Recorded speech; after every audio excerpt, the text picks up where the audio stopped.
News alert. భారత అంతరిక్ష పరిశోధన సంస్థ ఇస్రో మరో ప్రయోగానికి సన్నద్దమైంది. రేపు ఉదయం 5:59 పిఎస్ఎల్వి C61 రాకెట్ ద్వారా రీసాట్ 1B ఉపగ్రహాన్ని నింగిలోకి పంపనుంది.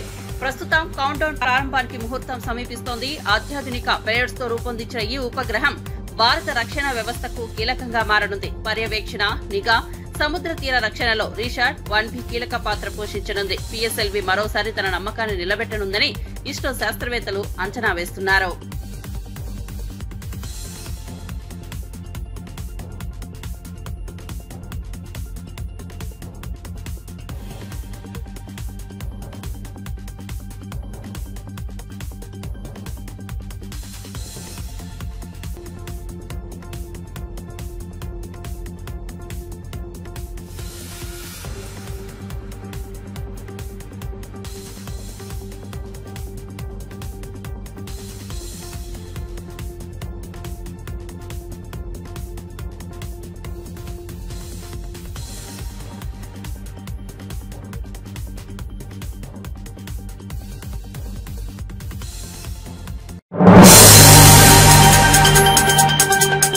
వైఎస్సార్ కాంగ్రెస్ నేత మాజీ మంత్రి పేర్ని నాని తీవ్ర ఆరోపణలు చేశారు. జగన్ ను లక్ష్యంగా చేసుకుని ప్రభుత్వం అక్రమ కేసులు నమోదు చేస్తోందని మండిపడ్డారు.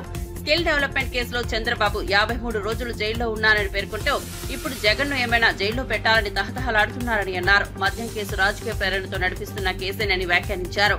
సిట్ ఏర్పాటు చేసి ఎలాంటి ఆధారాలు లేకపోయినా కేసులు బనాయించడం కుట్రలో భాగమేనని నాని పేర్కొన్నారు. ప్రభుత్వం కక్ష సాధింపు చర్యలతో ముందుకెళ్తోందని ఆరోపించారు.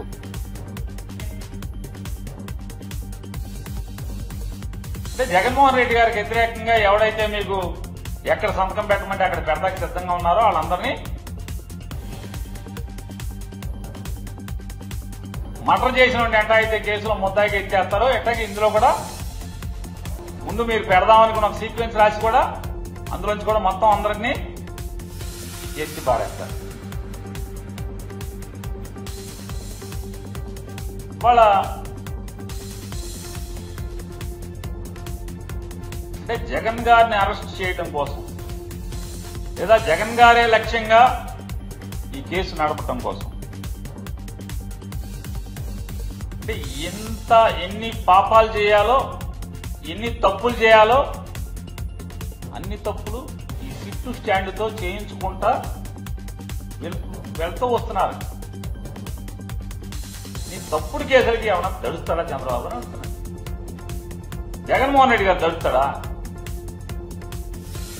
నాలాంటి వాడి దడవకుండా ఉంటే అసలు మా జగన్ దడుస్తాడా?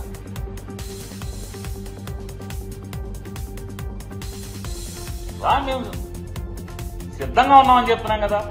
జెండా మోసే కార్యకర్త దగ్గర నుంచి జగన్మోహన్ రెడ్డి గారి దాకా నువ్వు ఈ రాబోయే ఇంకొక 4 ఏళ్ల 3 ఏళ్ల ఎంతైతే అంత నీ అధికార మదాన్ని ఉపయోగించి ఎన్ని తప్పుడు కేసులు పెట్టుకున్నా జైలుకి వెళ్తాకి సిద్ధంగానే ఉన్నాం. నీ మీద పోరాటం చేయడం సిద్ధంగానే ఉన్నాం తప్పితే వెనక్కి తగ్గేది లేదు, అడుగు తిప్పేది లేదు.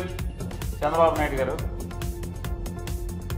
ఎవరైనా ఆంధ్రప్రదేశ్ రాష్ట్ర రాజకీయ చరిత్రలో చూసుకుంటే తప్పులకి పాపాలకి లోబర్చుకుంటాకి, ఏమార్చటాకి, తప్పుడు పనులు చేయటాకి, తప్పుడు పనులు చేయించటాకి చరిత్రలో ఏ పేజ్ ఎతికినా కూడా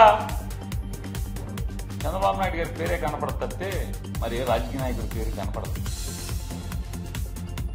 అడుగడుగున ఏం చెప్తూ వచ్చారు మీరు? జగన్మోహన్ రెడ్డి గారి మీద ప్రజల్లో విషం చిమ్మటాకి మీకున్నటువంటి మాధ్యమాలు Eenadu, Andhra Jyothi, TV5, ABN, ETV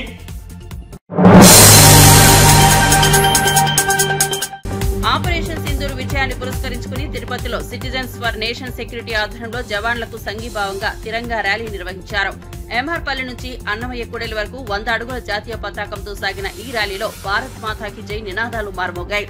దేశ రక్షణ కోసం ప్రాణత్యాగం చేసిన వీర సైనికులకు ఘన నివాళులు అర్పించారు. ఈ కార్యక్రమంలో కూటమి నేతలు, విద్యార్థులు, నగరవాసులు పెద్ద సంఖ్యలో పాల్గొన్నారు. ప్రజలంతా భారత సైన్యానికి అండగా ఉన్నామని సందేశమిచ్చేందుకు ఈ ర్యాలీ నిర్వహించినట్లు నిర్వాహకులు తెలిపారు.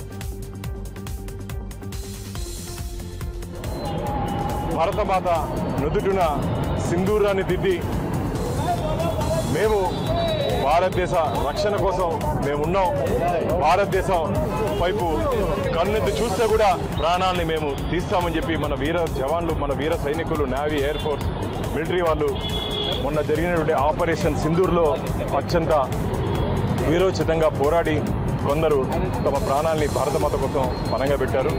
ఇంకా ఆగలేదు. భవిష్యత్తులో భారతదేశ జోలికి పాకిస్తాన్ వస్తే ప్రపంచ చిత్రపటంలో పాకిస్తాన్ని లేకుండా చేయగల సత్తా మన వీర సైనికులకి ఉందని చెప్పి వారు నిరూపించడం జరిగింది.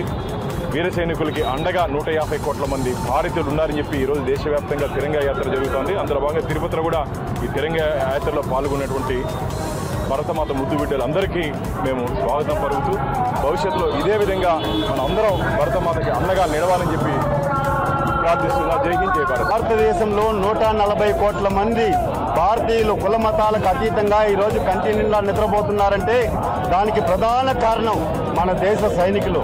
ఈరోజు నరేంద్ర మోడీ గారి నాయకత్వంలో ఆపరేషన్ సింధూర్ గ్రాండ్ సక్సెస్ అయింది. సైనికులు తమ ప్రాణాలని పణంగా పెట్టి భారతీయులని ఏ విధంగా ఉన్మాదంగా పాక్ ప్రేరేపిత ఉగ్రవాదులు హతమార్చారో వాళ్ళకి గుణపాఠం నేర్పారు మన సైనికులు. వాళ్ళందరికీ కూడా 140 కోట్ల మంది మీ వెంట ఉన్నాము అని తెలిసేందుకే ఈరోజు పవిత్ర పుణ్యక్షేత్రంలో తిరుపతిలో భారీగా కుల మతాలకు అతీతంగా మేమంతా కూడా ర్యాలీ చేస్తున్నాం.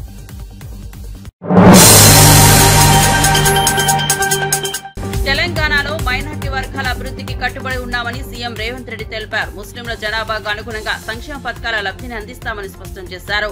హజ్ యాత్రికుల కోసం మామిడిపల్లిలో వసతి భవనం నిర్మించాలని ప్రభుత్వం నిర్ణయించిందని చెప్పారు. ఈ సంవత్సరం హజ్ కి 6,000 మంది దరఖాస్తు చేసుకోగా అందరికీ అనుమతి మంజూరు చేశామన్నారు. హజ్ యాత్ర ప్రారంభోత్సవంలో పాల్గొన్న సీఎం రేవంత్ యాత్రికులకు శుభాకాంక్షలు తెలిపారు. ప్రభుత్వం పూర్తి స్థాయిలో వసతులు కల్పిస్తుందని, ఇది వారి హక్కు అని అన్నారు. ज़्यादा ही पैसे हम लोग जो गरीब लोग हैं, जो अनएम्प्लॉयड यूथ है, उनको एम्प्लॉयमेंट देने के लिए मैं हिसाब किताब बोलूँगा 6,000 में कम से कम 10% को भी। हाँ, हमारे उबैद भाई बोल रहे 850 करोड़ रुपया हम दिया बोल रहे, तो इसीलिए 45 कम से कम 50,000 लोगों को 850 करोड़ देने के लिए सरकार ऑलरेडी आप लोगों को मंजूरी दी है। इसीलिए असद साहब जो 500 बोले 500 से भी ज़्यादा ही ये असद साहब आपको दावत देना है, क्योंकि असद साहब मुझे से भी ज़्यादा हम दिए। असद साहब दावत तो बाकी है।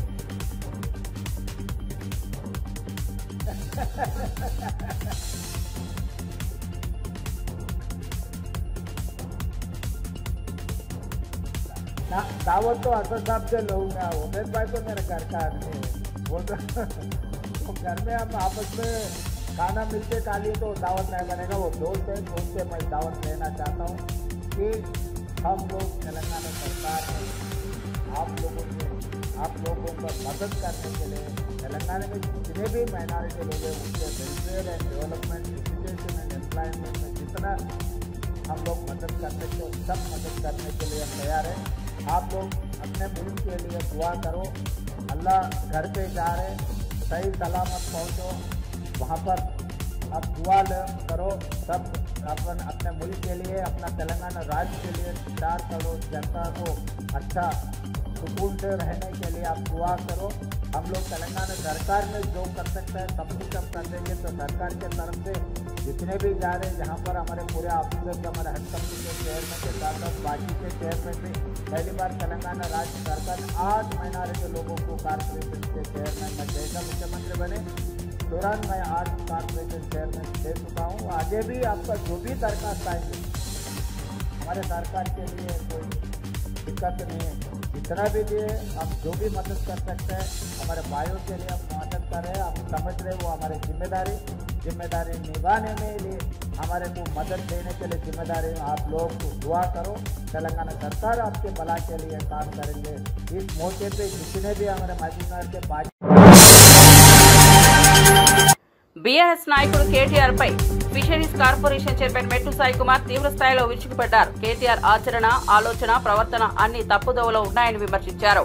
ప్రజా సమస్యలపై స్పందించాల్సిన బీఆర్ఎస్ నేతలు తన భావోద్వేగాలతో రాజకీయాలను మలుపు తిప్పాలనుకుంటున్నారని ఆరోపించారు.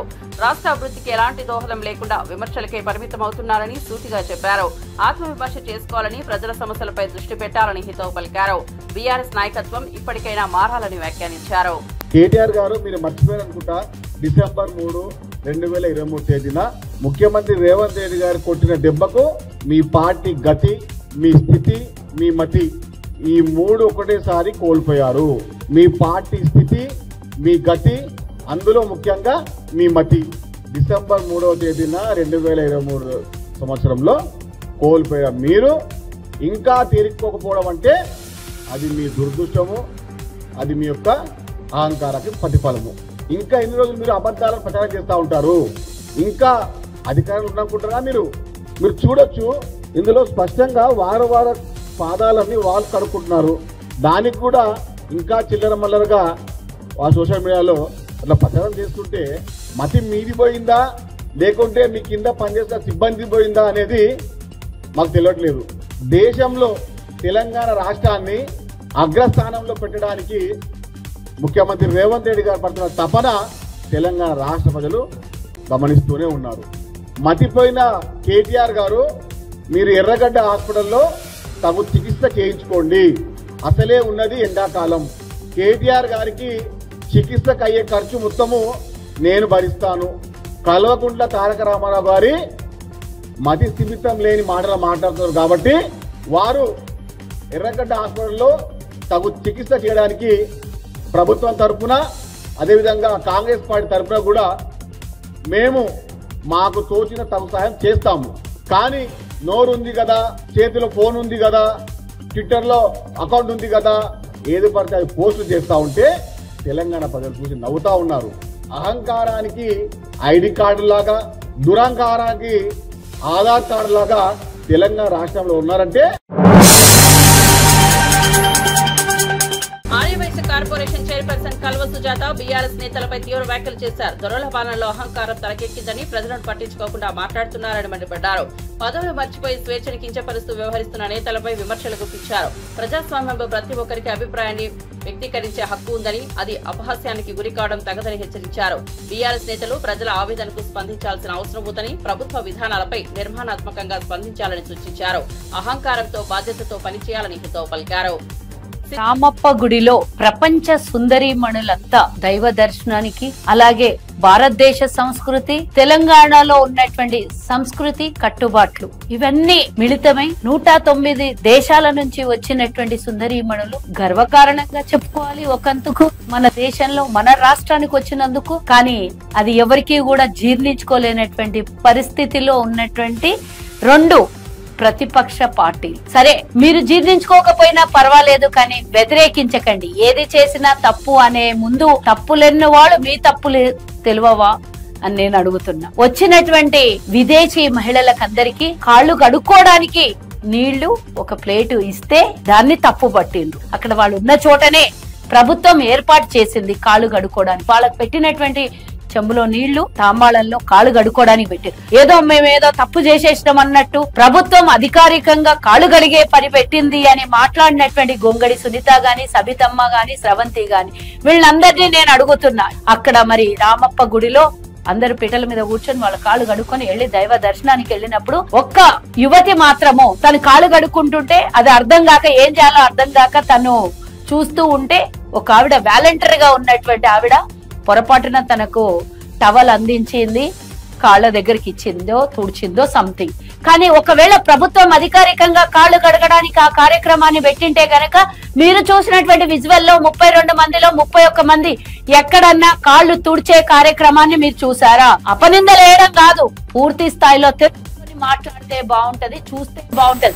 ఏదో అక్కడ జరుగుతున్నటువంటి మంచి కార్యక్రమాన్ని వ్యతిరేకించాలనే ఉద్దేశం తప్పించి నిజంగానే వాస్తవాలు తెలుసా మీకు? మరి ఒకవేళ ఇలాంటిది ఏదైనా తప్పిదం జరిగితే మీడియా ఊరుకుంటుండేనా ఇప్పటిదాకా? కనీస సంస్కారం లేనటువంటి మీరు మంత్రులు 2 ఉన్నారు అన్నారు. సీతక్క గాని, కొండా సురేఖక్క గాని, ఇద్దరు కూడా, ఒక సురేఖక్క బీసీ మహిళ, సీతక్క మరి ఒక గిరిజన మహిళ. వాళ్ళు కాళ్ళు దుడిచేది ఉండే అని అంటే, మీ అహంకారం తలకెక్కి దొరల పాలనలో పనిచేసినటువంటి మీరు దొరల అహంకారంతోనే ఒక గిరిజన మహిళని బీసీ మహిళని అవమానించే విధంగా మీరు కాళ్ళు దూడ్చేది ఉండే అని. సిద్దిపేట కలెక్టరేట్ లో దిశ సమావేశం సందర్భంగా ఎంపీ రఘునందన్ రావు రవాణా శాఖ మంత్రి పొన్నం ప్రభాకర్ కు మొక్కను బహూకరించారు. జాతీయ రహదారి నిర్మాణంలో తొలగించిన మొక్కలను తిరిగి నాటాలని విజ్ఞప్తి చేశారు. మంత్రి దీనికి సానుకూలంగా స్పందిస్తూ తగిన చర్యలు తీసుకుంటామని హామీ ఇచ్చారు. అదేవిధంగా రేషన్ డీలర్ల నియామకానికి నోటిఫికేషన్ ఇవ్వాలని, ప్రాజెక్టుల కింద కాలువల పక్కన ఉన్న మట్టి కుప్పలను తొలగించేందుకు అనుమతి ఇవ్వాలని కోరారు. ఎమ్మెల్సీ అంజిరెడ్డి సిద్దిపేట జిల్లాలో రెగ్యులర్ మండల విద్యాధికారుల నియామకాన్ని వేగవంతం చేయాలని కోరారు. పర్యావరణ పరిరక్షణతో పాటు ప్రజల సౌకర్యాలను దృష్టిలో ఉంచుకుని చర్యలు తీసుకోవాలని సమావేశంలో అభిప్రాయపడ్డారు.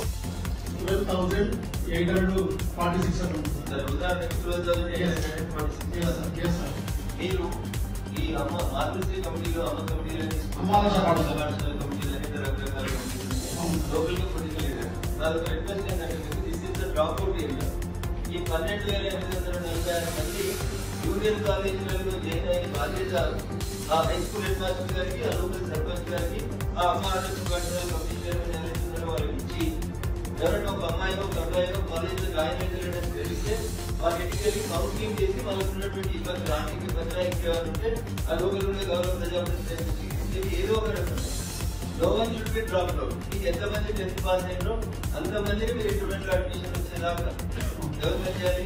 మాస్టర్ గారు, అమ్మాయి పాఠశాల చైర్మన్ గారు, డిఈఓ గారు, ఎంఈఓ గారు. ఇక్కడ డ్రాప్ అవుట్ జరిగితే మీరు యాంటీ సోషల్ ఎలిమెంట్స్ కావడానికి రాస్తారు. లేదా పేదరికంతో మీరు కాలేజ్ పోలేని పరిస్థితి. పేదరికంలో పోలేని పరిస్థితి అందరం కలిసి ఏదో ఒక రకంగా సాయం చేద్దాం. no one should be dropped out from education. National education policy 2020 ప్రారంభంలో కూడా టాస్ అండ్ ఉల్లాస్ అనేటువంటి ప్రోగ్రామ్ చేయడం జరిగింది సార్. ఎవరైతే 14+ ఉన్నటువంటి ఏజ్ అందరినీ కూడా వాళ్ళు 10th క్లాస్ డిస్కంటిన్యూ అయినా 10th క్లాస్ మధ్య 7th అటువంటి డిస్కంటిన్యూ చేసినా వాళ్ళందరినీ కూడా ఓపెన్ ఇంటర్ లోపల 10th క్లాస్ లోపల చేయాలని చెప్పేసి ఇన్స్ట్రక్షన్స్ లేదు సార్. అదేవిధంగా 15+ ఏజ్ అందరూ కూడా ఓపెన్ ఇంటర్ లోపల చేయాలని ఉన్నారు సార్. అదేవిధంగా ఎవరైతే 15+ ఏజ్ నాన్ రిటైర్డ్స్ అయితే ఉందో వాళ్ళందరినీ కూడా ఉల్లాస్ యాప్ లోపల వాళ్ళని అడ్మిషన్ రిజిస్ట్రేషన్ చేసేసి అక్కడ వాలంటీర్ పెట్టేసి ఆ ఊళ్ళో పెట్ట అందరూ క్లాసులు కూడా చేయాలని చెప్పేసి ఉంటారు. అదే ఇవన్నీ కూడా సంపూర్ణ అక్షరాల దిశగా చేయాలని చెప్పేసి కూడా ఇన్స్ట్రక్షన్స్ ఆ దిశగా నడుస్తుంటారు. తెలంగాణ అంటే పొలిటికల్ ఎవరైతే దేశంలో 100% రిప్రజెంట్ రాష్ట్రం ఏంటంటే 10 ఏళ్ల నుంచి టీచర్ కేరళ తెలిసి ఇంకొక పొలిటికల్ యాక్టివిటీస్ తీసేస్తే 10 ఏళ్ల నుంచి తెలంగాణ జనాలు బాగా చేసే ఇంకా మీరు 100% రిప్రజెంట్ కాకపోతే మా మంత్రిగా ఇంకా గైడ్ చేయాల్సింది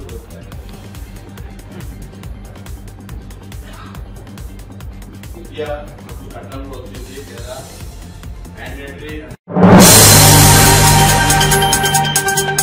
విశ్వరణ పోటీలకు తెలంగాణ ఎంపిక కావడం గర్వకారణమని ఎంపీ చామల కిరణ్ కుమార్ రెడ్డి వ్యాఖ్యానించారు. దీనిపై బీఆర్ఎస్ చేస్తున్న విమర్శలు అర్ధరహితమని ఆయన ధ్వజమెత్తారు. కోడిగుడ్డు మీద ఈకలు పీకే రాజకీయం బీఆర్ఎస్ చేస్తోందని, కళ్ళు తగ్గిన కోతి నిప్పుల మీద తొక్కితే ఎలా ఉంటుందో కేటీఆర్ రాజకీయాలు అలా ఉన్నాయని విమర్శించారు. రాష్ట్ర బ్రాండ్ ఇమేజ్ పెంచే ప్రయత్నాన్ని కూడా రాజకీయానికి వాడకండని హితవు పలికారు. రోజు ఒక ఎపిసోడ్, రోజుకో కథ, దీనికి ప్రజలకు అసలు సంబంధమే లేదు. ప్రజా పాలనకు సంబంధం లేదు.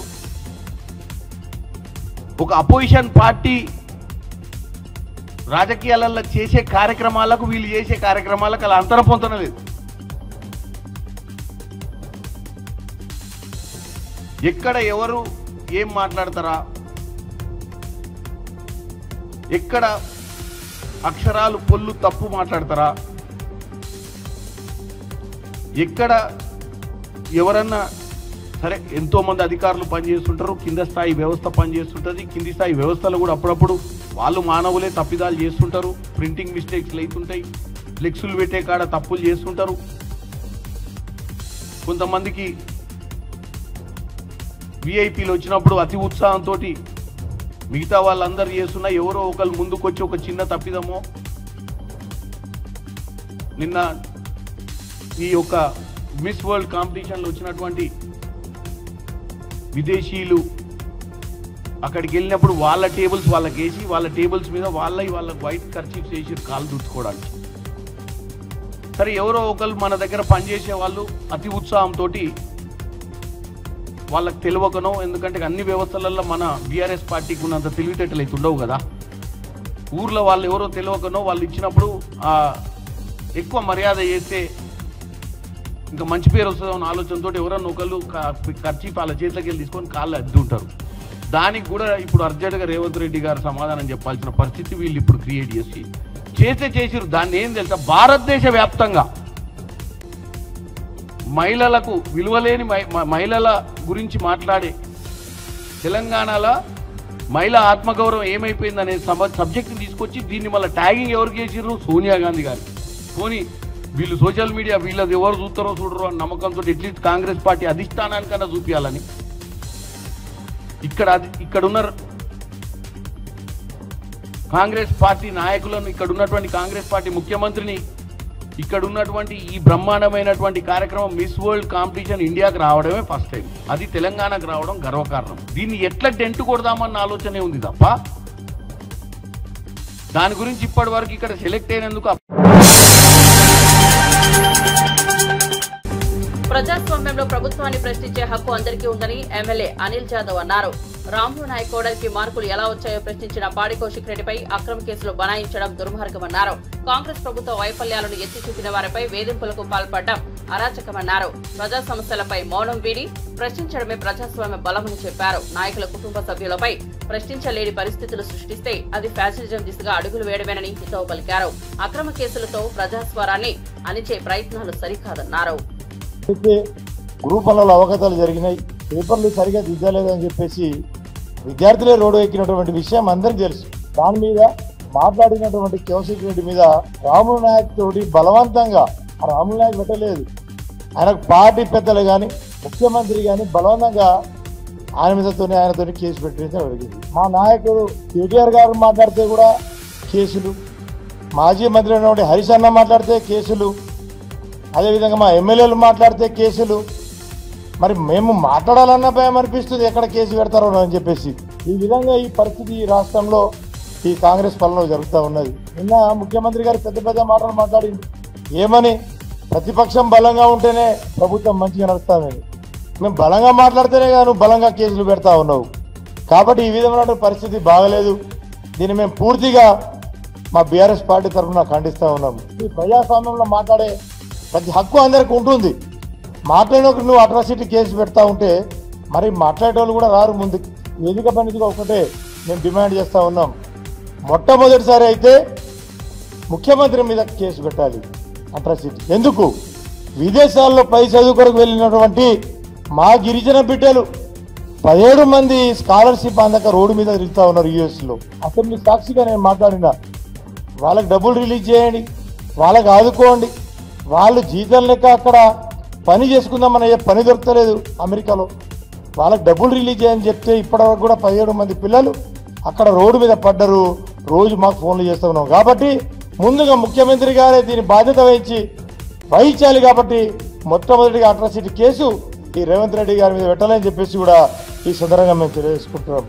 అదేవిధంగా ఇప్పటి వరకు ట్రైబల్ మినిస్టర్ కూడా ఇవ్వలేదు. మీరు ట్రైబల్ మీద మీకు ఎంత పక్షపాత వైఖరి ఉందో దీని మీద అర్థమవుతా ఉన్నది. కాబట్టి ఇప్పటివరకు కూడా ముఖ్యమంత్రి గారు ట్రైబల్ మినిస్టర్ గారు పెట్టలేదు. కాబట్టి ఫస్ట్ మీకు మీ మీద అట్రాసిటీ కేసు పెట్టాలని చెప్పేసి కూడా మేము ఈ వేదిక పైన డిమాండ్ చేస్తున్నాము. ఇంకోటి ఏంది, ఎన్నికల సమయంలో కొడంగల్లో మీరు బహిరంగంగా స్పీచ్లో చెప్పారు. ఏమని? ఈ గిరిజనులకు ఒక సారా సీసా, ఒక బిర్యానీ ఇస్తే ఓట్లు ఇస్తారని చెప్పారు. కాబట్టి బాధ్యత వహించి మొట్టమొదటిగా మీ మీదనే అట్రాసిటీ కేసు బుక్ చేయాలి అని చెప్పేసి.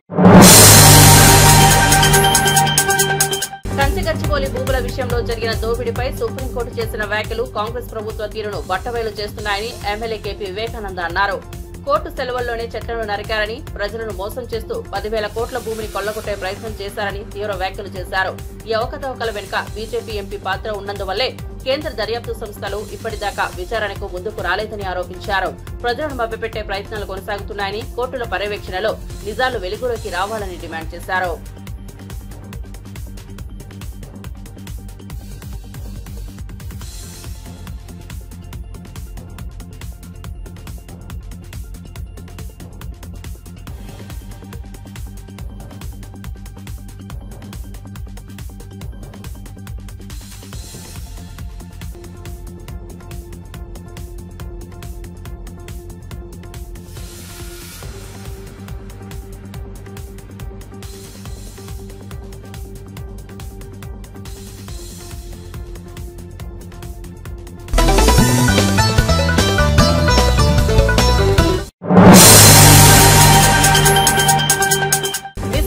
2025 పోటీల్లో పాల్గొనేందుకు హైదరాబాద్ కు వచ్చిన ఆంధ్రాల బాములు చారిత్రక ప్రదేశాలతో పాటు ఏఐజీ ఆసుపత్రిని సందర్శించారు.